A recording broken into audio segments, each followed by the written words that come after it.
Alright, so today on the channel, we will be going over and explaining one of the most intense arcs in the Tokyo Revengers story. And it's of course the Bonten Arc, which I'm not gonna lie. But it might be my personal favorite arc, so I can't wait to get into it, as the plot twists in this arc is truly mind-blowing. Anyway, I'm not going to take up any more of your time. Just be sure to leave a like if you are enjoying it, and also subscribe to the channel for more content like this. With that out of the way, please grab your favorite snacks, and let's get right into it. Alright, so we start off at Emma's funeral, where we first see both Hina and Takemichi looking at the coffin while looking really sad. After that, we see a bunch more characters all being here in honor of Emma.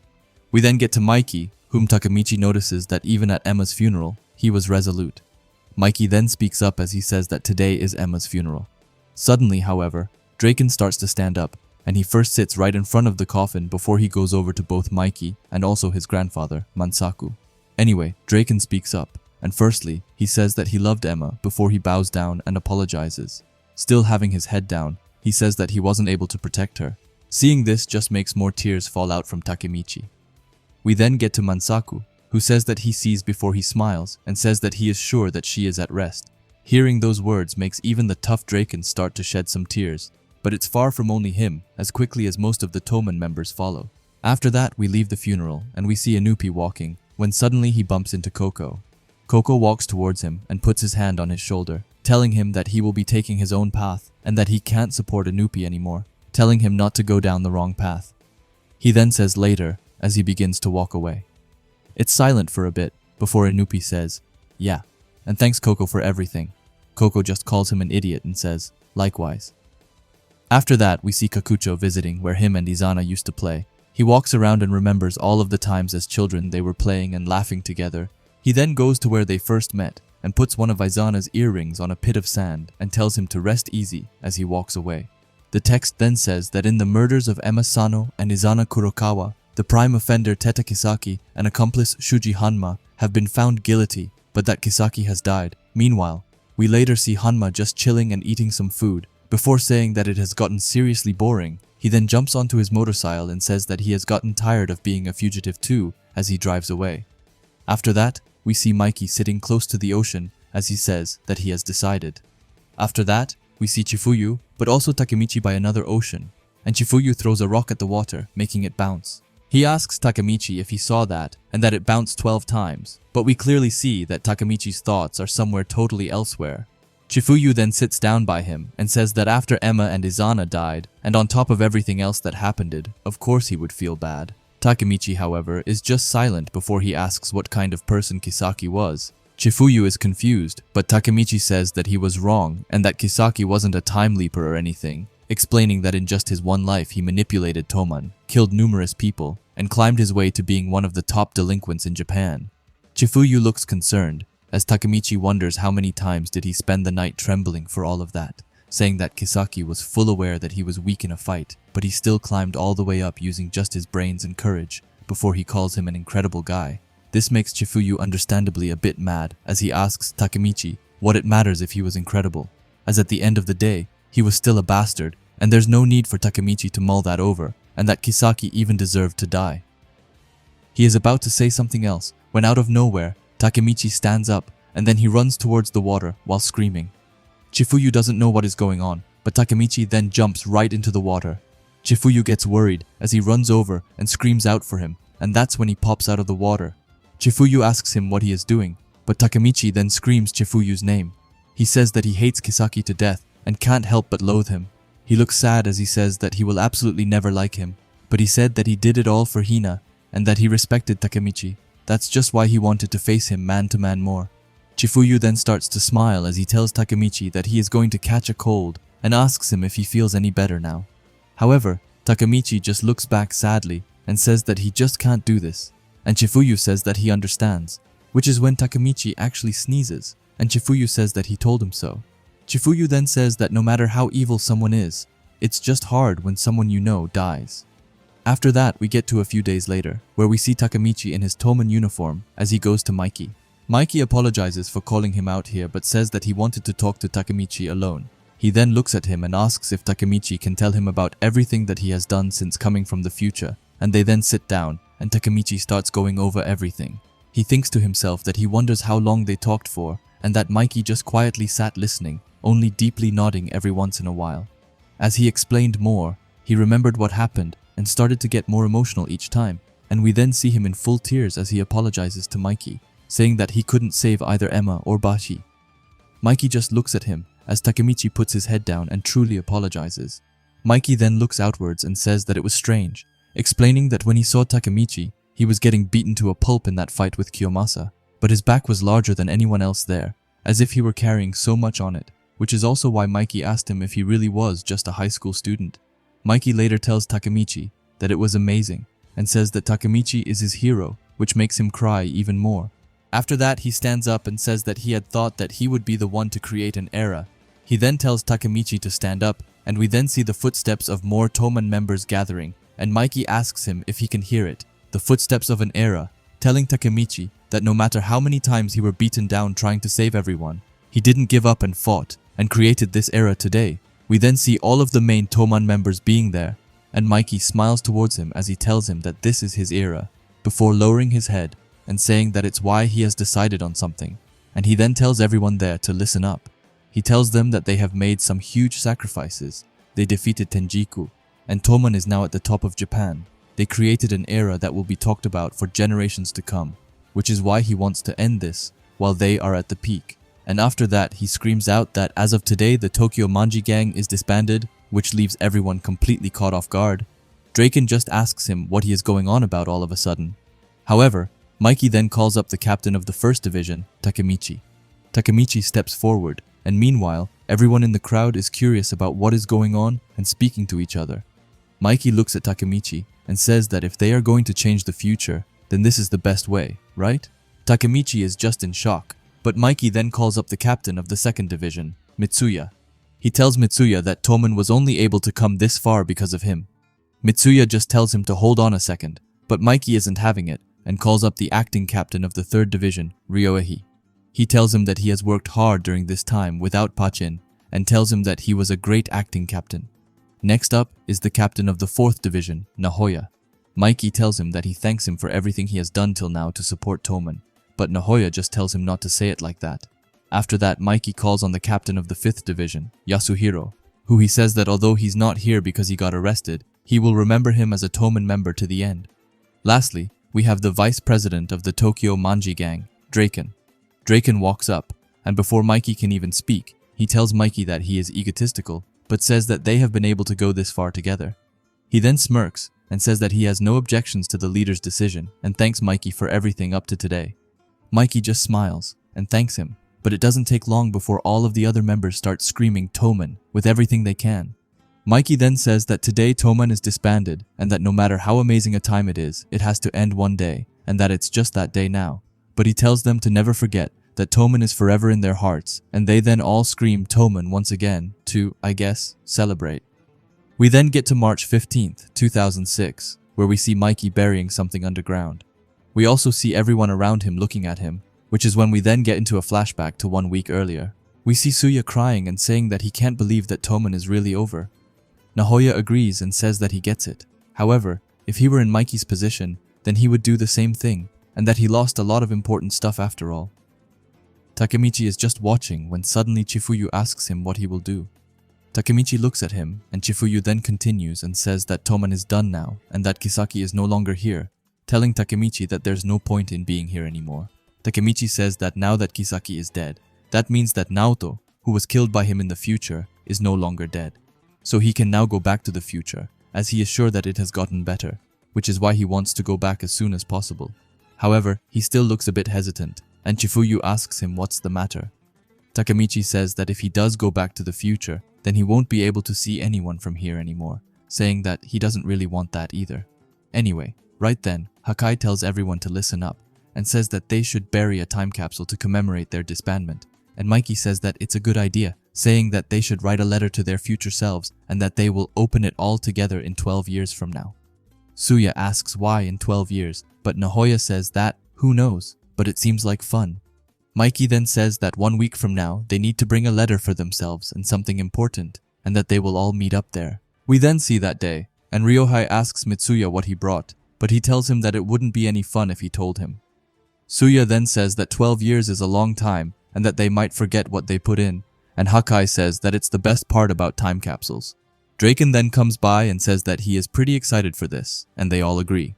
Mikey then tells them all not to forget that on June 19th, the anniversary of their foundation, 12 years from now, they will all meet up here. After that, we see Takemichi riding on the back of Mikey's motorcycle, and he apologizes for having Mikey take him back. Mikey, however, just looks sad and says that he guesses that this is goodbye. Takemichi is confused, but Mikey says that everyone here has some place they belong, but that this isn't Takemichi's place. Takemichi tries to say something, but Mikey tells him that he promises that until the day they meet up 12 years from now, everyone from Toman and Hina, Mikey will protect them all, and that he gives Takemichi his word. Takemichi just starts crying as he hears that. Meanwhile, Mikey tells him that even though it's sad to see him go, he should head back to the future, and that Hina, 12 years from now, is waiting for him in the future. We then get to March 16th, 2006, where Takemichi tells Chifuyu that he wants to time leap. Chifuyu asks him if he will finally be going back to the future 12 years from now, and says that he will miss him. However, Takemichi says no, and that he wants to time leap 2 days before today. Chifuyu is confused, but Takemichi says that Valentine's Day was 2 days before, and that he forgot to get a present for Hina, and he thinks that she will kill him. Chifuyu gets a bit annoyed, but Takemichi says that he is serious. Anyway, after that, Chifuyu and Takemichi come up with this very cool and special Valentine's gift, much like a treasure hunt, where Hina has to find different boxes, to then lastly find her gift, which is a ring, and they then decide to do it right away with Chifuyu overseeing from the bushes. Hina then arrives and thinks that firstly, he needs to apologize. However, as Hina goes forward, she is actually the one who apologizes. She tells Takemichi that she is sorry for being down this whole time, and that Takemichi is the one who's in pain after all. Chifuyu, who looks at this, wonders why Hina is bowing her head and why he can't hear from this distance. Anyway, back to Hina, who explains that she hasn't had a proper night's rest since that day. Ever since that day, Kisaki died, right? In front of them, telling Takemichi that she has been scared. Takemichi just says her name, and she then says that she has been thinking that what happened to Kisaki and Emma was all her fault. Takemichi in his head can't believe that it was how she thought of it. Meanwhile, Chifuyu is getting annoyed about everything.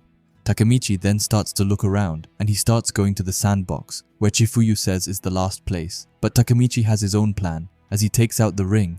Hina is surprised, but Takemichi tells her that it's her Valentine's gift, and apologizes about it being late. Takemichi says that he doesn't have any special moves, and that he sure as hell is not gonna be rich, but he wants to make her happy more than anyone else, so he gathers up all of his courages before he asks her to marry him, which leaves firstly Hina in awe, but Chifuyu even more in awe. Takemichi continues and says that he will be by her side to comfort her if she is ever feeling down. So he asks her not to cry anymore and tells her to get married together in 12 years from now. We then see Naoto, who asks if they will get married. Hina tells him not to say it so loudly. Meanwhile, Takemichi tells him that they will once they are adults, of course. Chifuyu then adds in and says that Takemichi proposed out of nowhere and that he was even surprised. Takemichi just scratches his head before he apologizes for calling Naoto out. But he puts out his hand and says that this is the park where they first shook hands after all, so they should have their final handshake here too. Takemichi thanks him for believing him and that they have this time now because the future him helped him. Naoto asks him if that means that he and his sister have been saved, and Takemichi says that he is sure of it and tells him to shake hands once again. Takemichi then says both Hina's and Chifuyu's names as he and Naoto shake hands, and he tells them to meet again in the future. After that, he leaps into the future again and says that he is back, thinking that without a doubt, it means that Naoto is alive, but he quickly wonders why he is in a tuxedo and wonders where he is. He then suddenly hears a bell and wonders if it can actually be that it's his wedding, so he quickly rushes out to look around. Just then, we see Hina telling him that he is late and that the wedding reception is about to start. Seeing Hina brings him so many emotions, so he once again starts to cry, but that's when Hina grabs him by his arm and asks him what he is doing, making the groom wait even longer. Takemichi asks her what she means, and she says that it's Hayashida's wedding. However, Takemichi is not following at all, as he doesn't know anyone called that. But we then see Takemichi going to the room, and Draken telling him that he is late, and Chifuyu telling him to sit down. We then learn that the one called Hayashida is actually Pachin, and that this is his wedding. Back to Takemichi, who looks around the room and sees that everyone's still alive, and that they are all laughing so happily. As he is beginning to cry, Hina asks him what's the matter, but he says that he sorta can't believe this. But the text then says that with so many things happening, he overlooked something incredibly important. Takemichi then thinks back to the day Hina first died, and he thinks that on that day, he swore that he would save her, and right now, in front of him, she is, and he can't believe it.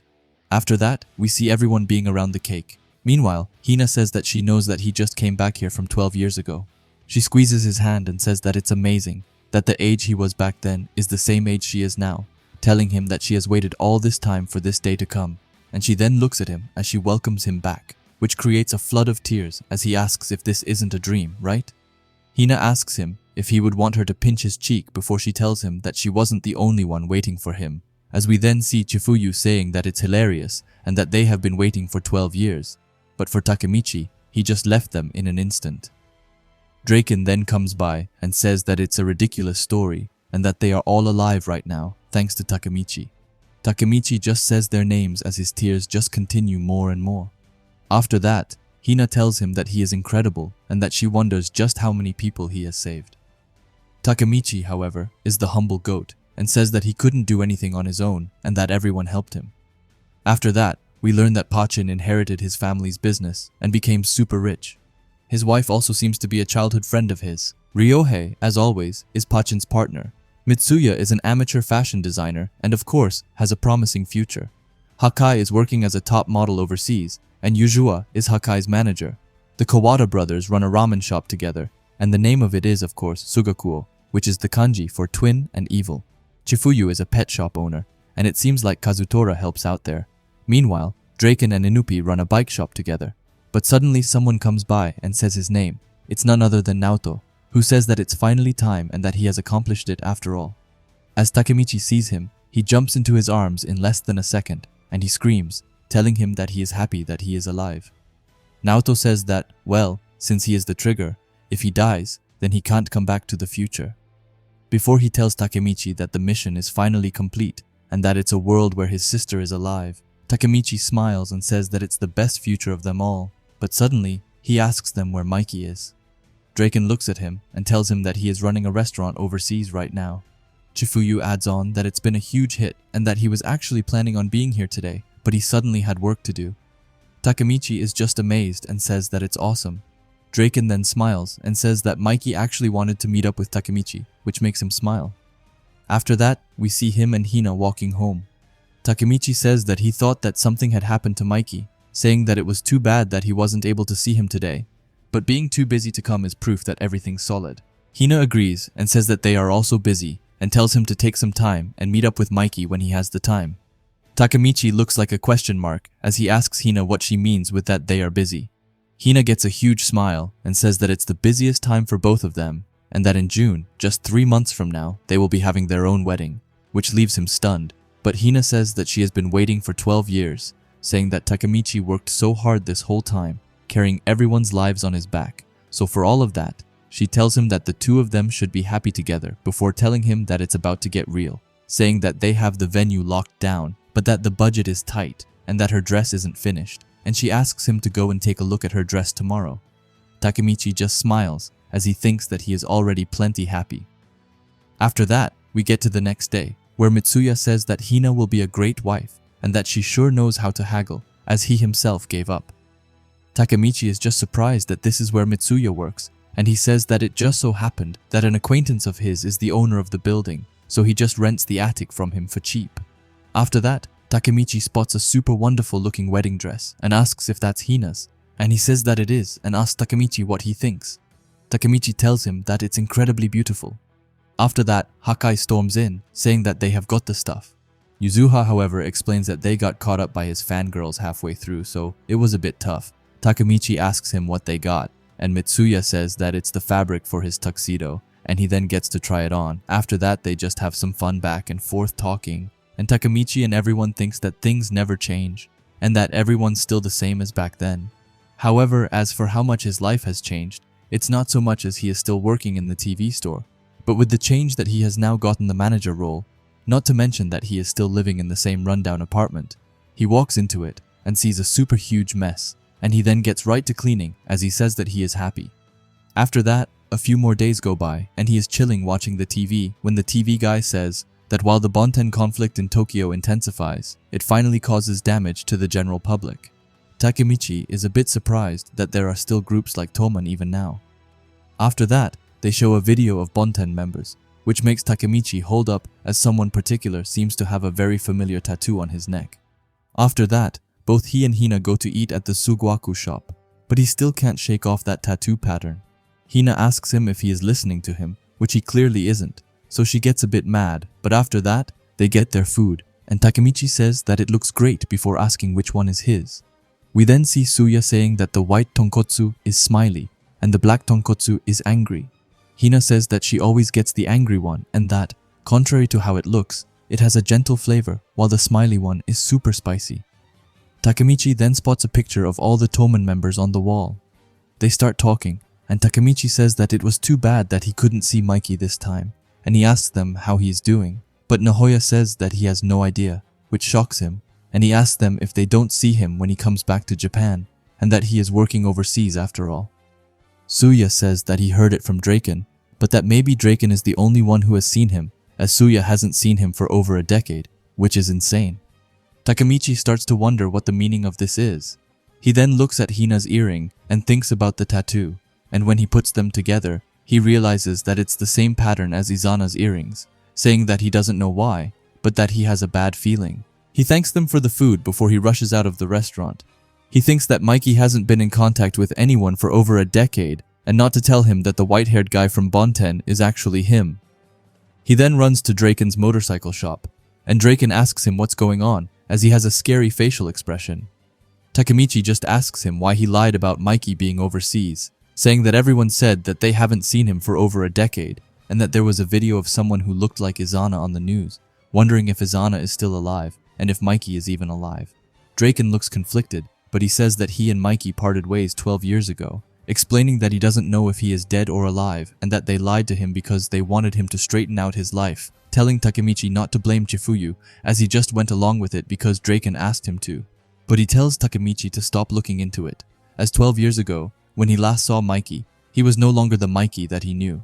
After that, we see him sitting on a bench, and Naoto comes by him. Takemichi apologizes to Naoto, but Naoto says that it's fine, as he saved his life after all. Naoto tells him that he looked into it, the criminal organization Bonten and the white-haired guy, calling them Japan's worst criminal organization, and that gambling, fraud, prostitution, murder, it said that no matter the crime, Bonten is definitely involved with it, and that even the police can't get intel on them, telling Takemichi that to put it plainly, they're basically like how Toman was before, and the leader of it is the white-haired guy. Takemichi asks if it's Izana, but Naoto says that Izana is definitely dead, and that the white-haired guy was formerly known as the unbeatable Mikey, and that he is the leader of Bonten. We then get to Sanzu, who screams that they should bring down the hammer of Bonten on the traitors. He tells them to be quiet as Mikey is going to speak up. Mikey is back in the corner eating something before he tells Sanzu to kill them, which is exactly what Sanzu does without hesitation as he shoots them coldly. He then says that those who can't be a cog in Bonten's wheel are just scraps. We then learn that he is Bonten number 2, Kakucho is Bonten number 3, and Mochizuki is the Bonten executive, but also Ran, Rindo, and Koko as well. We also have Takeomi Akashi, who is the Bonten advisor, and lastly, the leader, Mikey. We then get back to Takemichi, who is in shock, but Naoto says that it's without a doubt the truth. Takemichi then thinks back to Mikey ending Toman, and when he promised that he would protect everyone. Takemichi then says that there's no way that Mikey would end up like that. Naoto says if Takemichi is saying that his information is wrong and asks him what he has based that on, Takemichi says that he doesn't know, but that there's no way and that he needs to see Mikey. Naoto then tells him to listen and asks him if he understands how dangerous that is, telling him that he is underestimating these 12 years and that Mikey isn't the same person. He then puts out his hand and tells Naoto to shake it as he is going back to the past. Naoto asks him what he is saying, but Takemichi says that he will meet up with Mikey and ask him what his intentions are. Naoto then tells him to get a hold of himself, telling him that he has already saved Hina and that he has accomplished his goals, not to mention how Mikey wasn't even someone he knew, so who cares what happens to him, and that Takemichi should continue living in the future. However, Takemichi explains that if it wasn't for Mikey, then he wouldn't be who he is now, and once again asks him to please shake his hand and that he will come back right away. Naoto then gives in and says fine, and that he can't win against Takemichi, so the two of them decide to shake hands. However, something strange happens, as even though they shake hands, Takemichi doesn't end up time leaping, and he wonders why. They think for a bit, and Naoto says that he no longer thinks that he wants to change this future, and that in other words, his role as the trigger is over, explaining that this is just a theory, but without strongly believing that he wants to change the past, then he probably can't function as the trigger. We then get to Chifuyu, who says that this means that he can't time leap anymore, and Takemichi says that he is correct. Chifuyu then says that he has already saved Hina after all, but Takemichi then tells him that he wants to see and talk to Mikey. Takemichi says that Chifuyu probably know, and he asks why Mikey went down that dark path again, as he never showed any indications of it. Chifuyu says that right after Mikey disappeared, he also looked into a bunch of things, but he still didn't figure anything out, which is why he thinks that Mikey has surely found his own path with his own will, which is why they have to live their own path as well. He then puts his arm around Takemichi and says that he is no longer a kid either, and that right now he has an important path to make Hina happy, and tells him to get it together as he sends him away. We then see Takemichi walking in the street, as he thinks that even Mikey's going down his own path, and that there isn't anything for him to say about it. But he thinks back to his smile, and he looks sad. That's when Kazutora speaks up behind him, and says that he also can't forget about Mikey. He says that about 10 years, it feels like time had stopped while he was in prison, and just when he got out, Toman's no longer here, and everyone's smiling even though Mikey isn't here, explaining that it's like the tale of Urashima, but he says that it's why he is sure of just one thing, which is that Mikey hasn't changed. He isn't someone who'd show his vulnerable side to others, and he keeps everything inside himself, saying that the way Mikey's living now isn't the path he chose for himself, and he says that he has got Takemichi. Takemichi thinks that if that's the case, then they just need to extend a helping hand to him, and that even if he can't go back to the past, they can just search for Mikey here. Kazutora then says that they should start by hitting up some old pals, and Takemichi agrees.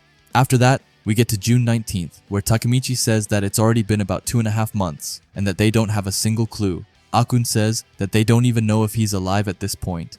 He then says that the rest of the guys from Mizo Middle are still at it looking for things, but that they can't even get their hands on Bonten member information. Takemichi tells him that Bonten is a risky topic, and tells them to stop poking around. Akun asks him if he is giving up, but Takemichi says that he isn't, and that no matter how much time it takes, he is going to find Mikey, and that one thing he has definitely learned from time leaping is that you can't give up, and everything will be alright. After that, his phone starts to ring, and it's Hakai, who says that he is back in Japan, and that they should open the time capsule now. After that, we get to the place where they had buried it, and the text said that even when day turned into night, Mikey still hadn't shown up. Draken says that there isn't much they can do about it, and that they should open it.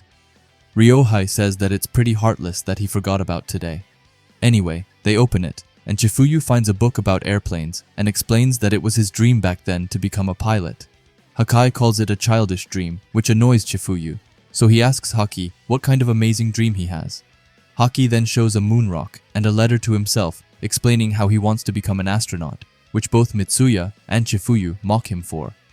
Hakai then asks what Mitsuya buried, and he shows a stuffed animal, and his letter told him to not forget where he came from, and he then explains that since they were poor, he couldn't buy Runa and Mana any toys, and that this is the first stuffed animal he tried to make for them, and that he started enjoying sewing as he made things like this, and having this fuzzy thought of wanting to one day do work making clothes. He smiles, and says that he is sure that he wouldn't have been where he is now if he weren't poor. Nahoya, on the other hand, had written to his future self, asking if he was popular and if he was working as a host. Meanwhile, Suya's letter told him that he hopes that both he and Nahoya are working legitimate jobs, which makes him smile a bit, which is such a rare sight that even Takemichi pointed it out. Ryohei then reads his letter, where it says, "To Pachin, it feels like there's a hole in his heart after he went to juvie this past half year, and hurry up and get released so they can go act like idiots again." And hearing this makes Pachin start to cry uncontrollably. After that, Takemichi asks Draken what he put in, and we can see that he put in their Toman picture where they are all together, and his letter, which says, "Are you doing well? Are you still into bikes? Do you have any kids? And lastly, are you still at Mikey's beck and call like usual?" Continuing, as it said that he was at a crossroad in his life right now. Toman had just disbanded, he has no objections to the leader's decision, and that he said that in front of everyone in Toman, but that he actually regrets it, as Toman is everything for him. He is sure everyone in Toman felt that way, explaining that he is worried and that he cried, but that he is sure that Mikey suffered even more. So he is leaving all of his regrets in here. Even if he grow older, make an honest living, and forget about his feelings back when he were a kid. Don't forget this one thing, which is that he will always have Emma with him. Hearing that makes everyone tear up a bit before Draken gets up and says that even if he didn't come, they should still look at Mikey's letter. He gives it to Takemichi, and Takemichi thinks that he needs to know what it says and that there might be a clue to where he is now. He starts reading as it says, "To my future self, 12 years from now." He wonders just what he is doing and that he can't even imagine it, saying that Mitsuya is for sure going down the path of working in the fashion industry and that he will probably be making some kick-ass clothes at some fancy shop. Since Hakai likes Mitsuya a ton, he will probably do something similar and will probably spend all his time hanging out in Mitsuya's shop. Pachin will take over his dad's real estate business for sure. Nahoya will probably go nuts and do something crazy, and he will probably be fine as he has Suya with him. There's only one option for Draken, however, and that is that he is going to run a bike shop for sure, which is because he knows him better than anyone. For Chifuyu, it's got to be Baji, and he will surely do something in remembrance of Baji. Next up is Takemichi, who said that he would kill him if he didn't make Hina happy. He then explains that he didn't disband Toman just for him, but for everyone, saying that there's nothing for them all here and that they need to become adults. He then says that he is going on a journey to find out what he needs and that he will most likely never see them again. But he says that all of them know and that no matter how far apart they are all connected. After that, we see Mikey sitting on some sort of tube and Koko comes by and asks him if he is sure, as today is June 19th after all. But Mikey says that he is sure. Back to the others, where Hakai says that he is glad that he came and that he was going back and forth on it since Mikey suddenly disappeared. But even if they are apart, he is surely thinking of them somewhere. Draken says that he is right and that they are all connected as long as they continue to think about each other. Takemichi then says that it might have been rude to insist on looking for Mikey and that even if they are apart, their hearts are one. After that, everyone starts to leave. But as they have left, Takemichi remembers that he has his own letter left, calling everyone else mean as they just walked away.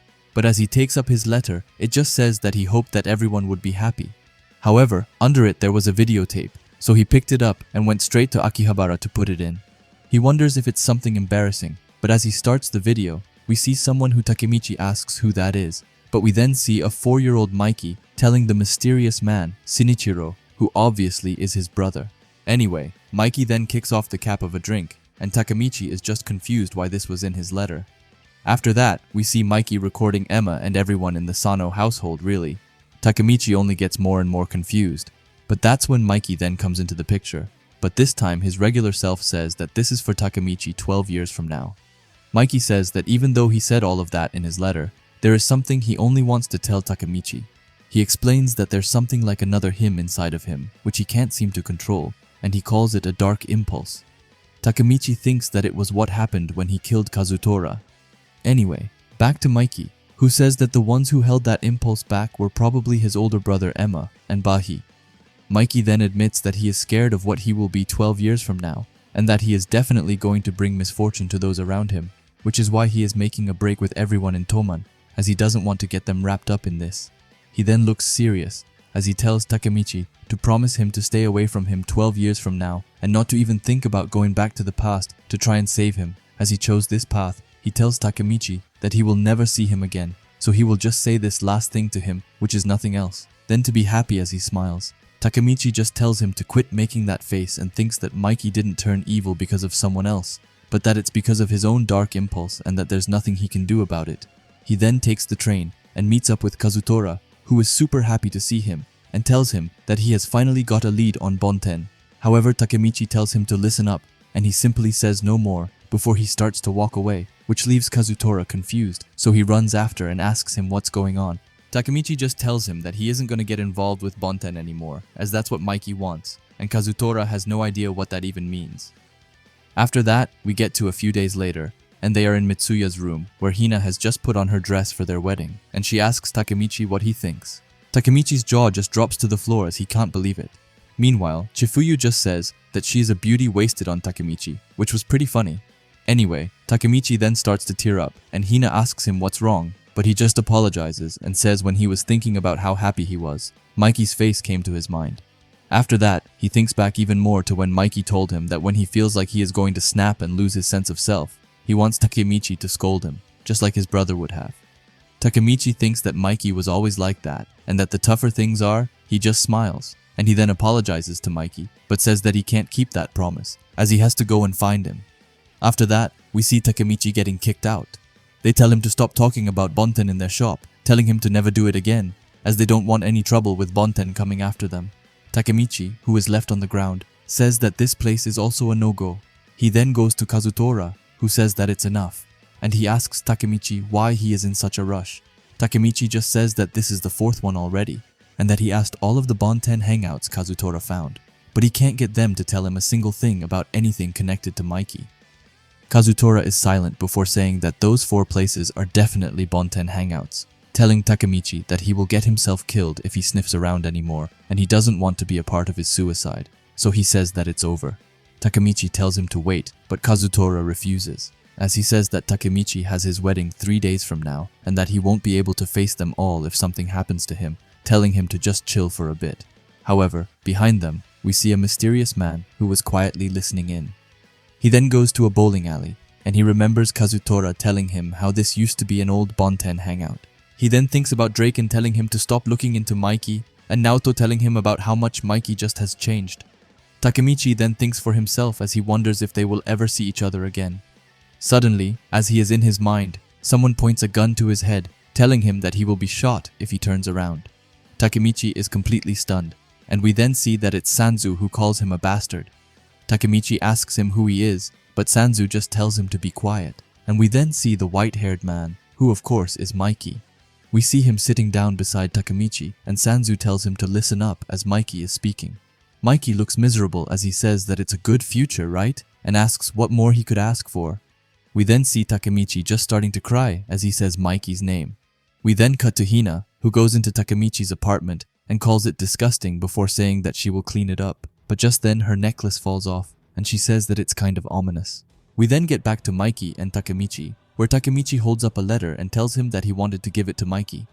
Mikey asks what it is, and Takemichi says that it's a wedding invitation and that he really wants him to come, saying that everyone's doing well just like they promised 12 years ago, that Hina and everyone seem happy, and that Mikey is the only one who doesn't seem happy. Hearing that makes Sanzu annoyed, who says that he will kill him, but Mikey then tells Sanzu to leave them alone, as he wants to talk with Takemichi alone. Sanzu says that he's got it, and that he will be waiting down below. It's then silent for a moment before Takemichi asks what the dark impulse is, saying that he has always thought that the reason why his life got so twisted was because of Kisaki or his brother's death, but he was wrong, and that it's the black impulse that he talked about in the video. Takemichi then says that he can't return to the past again even if he shakes Naoto's hand, and that it's probably because they fulfilled their mutual wish to save Hina, telling Mikey that it's all thanks to him, and that even without saying it, this is a completely different future from all the other ones, as Mikey protected everyone. Takemichi stands up and says that it's why it's his turn to save Mikey. However, he then hears a loud bang sound, and it's Mikey who shot a bullet straight through Takemichi, who falls to the floor. Takemichi is coughing up blood. Meanwhile, Mikey says that he didn't want to see Takemichi because he would have had to do this. Mikey starts to walk away while telling Takemichi that his long journey ends here. But suddenly, Takemichi takes all of his strength to be able to speak, as he says that he will go and save Mikey. No matter how many times it takes, he will always go and save him, explaining that if it's for his sake, then he will go as many times as he has to. Mikey then looks completely insane, as he says that he will end it right here. So Mikey, without any hesitation, heads up to the roof. The people on the street notice, and they wonder if he is about to jump. We also see Sanzu, who looks over and screams out for Mikey, who is at the edge of the roof. Mikey thinks back to his brother, Emma, Bachi, Draken, and all of his precious Toman members before he, just like before, screams out, "Let's do this!" He then gets a big smile on his face. Sanzu screams towards him not to do it, but just then, he just jumps down. But as he is flying peacefully towards the sky, we see a bloody Takemichi suddenly catching his hand and telling Mikey that he won't let him die. Takemichi screams at him to hurry and to grab onto his hand. Mikey just calls it ridiculous and says that Takemichi is going to die because of him, and yet he is doing all of this. Takemichi, however, tells him that he doesn't have much time left as he's starting to black out. Mikey just tells him to let go of his hand already as he just wants to end it. Takemichi then says that Mikey regrets his actions after all, and once again tells him to hurry, insisting that he will without a doubt save Mikey and that he will go back to the past as many times as it takes. Mikey asks him what he is talking about, as he can't go back anymore, right? Continuing, he says that he didn't want to see him, as he didn't want it to have to end like this. He says his name and asks Takemichi to just let him rest in peace already. Takemichi then begins to cry as he screams at Mikey to be silent, which shocks him. Takemichi tells him that he is always like this and that he is always shouldering everything himself, telling Mikey that for once he can do it and that he just needs to say, "Save me." Takemichi continues to grab his hand and tells him that he will absolutely save him. Hearing all of this makes even Mikey tear up. Meanwhile, their grip starts to slowly get worse. Mikey asks for Takemichi to please save him, and as he says that, his hand goes into a handshake, and just then, Takemichi wakes up in the past with his mom telling him that he needs to head to school soon. We then get to July 2005, where there's a fight going on, and we see Hanma, who has just won against 10 guys all alone, who he himself just calls it lame, wondering if every day is going to be this colorless until the day he dies. But suddenly Osanai, the leader of Moebius, says that there is someone they want him to meet, so he follows them, and gets to Kisaki, who asks Hanma to be his pawn, which firstly shocks him. But we then learn that Hanma said that he liked him. However, he didn't know what he liked about him, but that it felt like he had a different color than other delinquents, explaining that Kisaki was good at latching onto people's hearts and that he never stood in the limelight and manipulated from the back. One day, Kisaki turned to Hanma and told him not to forget that he was just a tool and that he could replace him if he was not useful anymore. Hanma laughed and said that he liked living like that, saying that the world was full of color when he was with Kisaki, and that it was just like a circus. Kisaki just told him that he was creeping him out. But Hanma thinks that Kisaki really was like a circus, and that he kept creating new stages, and it excited him. One day Kisaki, out of the blue, asked Hanma why he kept following him around. Hanma first says, "Who knows?" before saying that he will tell him when he dies. Kisaki asks him what he means, but Hanma just laughs and says that it's a promise. After that, we get to the day when Kisaki killed Emma. Hanma says that it's unlike him to get his hands dirty, but he says that he is desperate, saying that he knows that he can't play the leading role as he is just a Pierrot, but that he still gets what he wants. Hanma just says that he feels like this is the first time he has heard his actual intentions. We then see them at the Tenjiku battle, where Hanma saved him, telling him that he owes Hanma one and that they are just getting started. But then, not so long after, Kisaki died, and Hanma was standing there looking at his corpse, calling it a flashy way to die. We then get to June of 2008, where Hanma is by Kisaki's grave, and he's asking him how he is, telling him that he came to talk just like they promised, and he says that he's about to talk about the Reaper and the Pierrot. We then also get into another flashback where we learn that Muto says that one day he swore an oath of allegiance to Mikey and that he had been given the 5th Division captain role. One day, Mikey introduced someone to his division, and it's none other than Sanzu, who tells Mikey to let go of him. Mikey tells Muto that he is an unruly horse that other divisions can't handle, and asks if Muto can do something with him. We then see Muto thinking that it was just like how Mikey said, and that he was nothing but an idiot who continually caused problems. Muto then asked him what was with that look in his eye, asking if he also didn't have anywhere to go, and saying that they are pretty similar. Muto then explains that the 5th Division received a special mission from Mikey, and it was to be the spies in the gang, and that he was to look for anyone who seemed like they would betray Toman and report them one by one to Mikey. We then see him and Sanzu playing a board game, and Muto says that the most suspicious one is Baji. He's the only one who doesn't listen to the commander, and he's busy doing something in the shadows. Muto says that he doesn't know why he is being kept around, but Sanzu says that it's because he is Mikey's childhood friend. Sanzu then says that the king is more important than anything else. Muto says that he sees, and asks if that's also why he took that Yotuya team by himself yesterday. Sanzu says that he heard them saying that Toman was lame, and then it just happened. Muto says that it's fine to be devoted to the king, but that he has to take care of himself too. He then gives Sanzu a mask to hide his scars, and Sanzu thanks him. Muto then says that Sanzu was more deeply loyal than he had thought, and that he was also more gutsy and strong than other guys. And after 6 months, he became Muto's trustworthy vice captain. Sanzu then says that he is an only child, and that he would have loved to have a big brother like Muto. Muto just tells him to think of him as his real big brother, and Sanzu says, "Alright." Muto then thinks that, before he had realized it, Sanzu had become a good right hand who never questioned him and did as he said, even when they kidnapped Inupi, Koko, and Takemichi, when Muto also betrayed Toman. After that, it was only him and Sanzu, and Muto told Sanzu to follow his own path, as he isn't going back to Toman.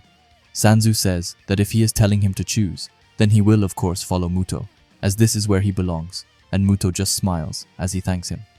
After that, we get to 6 months later at the Tokyo Penitentiary, where Muto is walking out from. Right away, Sanzu is there and congratulates him on getting out. After that, Sanzu drives him to the wharf where the Kanto incident was decided, and he says that he has been waiting so long for this day, and he then calls Muto a traitor as he cuts his chest with a sword. Muto is in shock, but Sanzu says that he has been deceiving him ever since that day for this very purpose, reminding him about when he said that the king is more important than anything else, and that the day he betrayed Mikey was the day he was checkmated. After that, we get to 2008, where we see Sanzu looking at the news, where they see that the police have just found the skeleton,